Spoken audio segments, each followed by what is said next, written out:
Now, Harry Broadman is a former chief of staff on the US President's Council of Economic Advisors. He joins us live from Washington, D.C. Welcome to the show. Why this and why now? Well, I think as Chairman Powell said, this was a risk mitigation move. And obviously, the FOMC, the Federal Open Market Committee, was looking at the labor situation. And obviously, that has softened. And I think that was the primary reason for this modest cut. And it signals a lot more than the quantitative cut itself. But let's take the president's economic policy. Tariffs, central part of that. Is this a mitigation against those tariffs that perhaps are about to kick in and have been kicking in very slowly?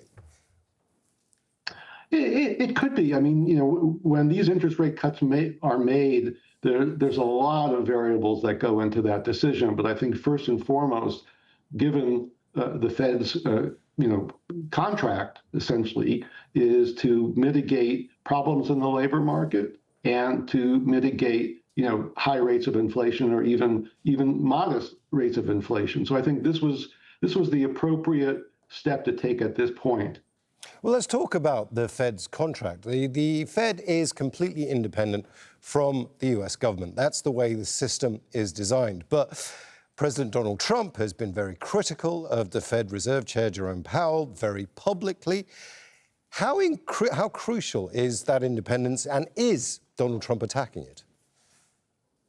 It goes to the very heart of the importance of monetary policy in the United States, the independence.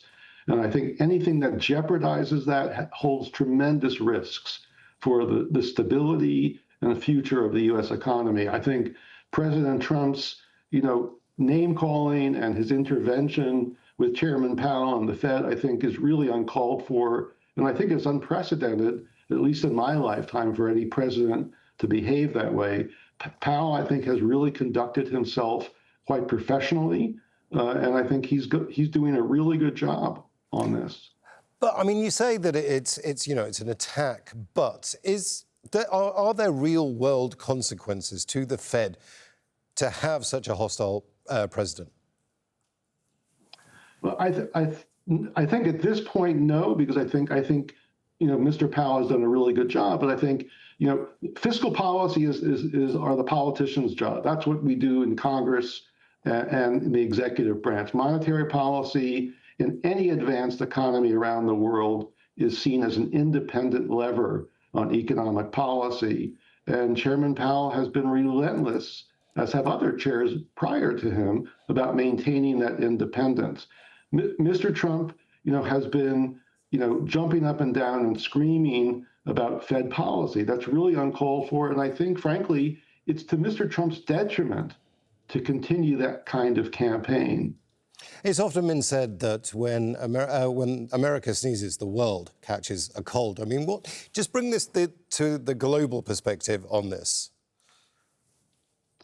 Well, yes, you're quite right. We are the largest economy, and obviously, when the U.S. economy goes up or down, that does tend to have spillover effects for the rest of the world. And people from the rest of the world, banks, businesses, workers, and consumers, are looking at how the U.S. is conducting monetary policy.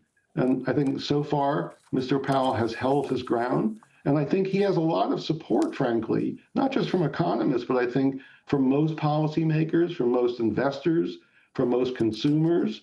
I think if we go down this road of infiltrating politics into Fed decision-making, that is a road we will really regret having. I think, one of the issues here is that we have, as many people know, a new Fed governor who also holds the title as the chairman of the President's Council of Economic Advisors in the executive branch. As many people know, that's unprecedented. That is a fundamental risk to the independence of the Fed, having a Fed governor wearing two hats, one in the executive branch and one in the independent Federal Reserve Board. Harry Broadman, live for us there from Washington, D.C. Thank you very much for your thoughts. My pleasure. Thank you.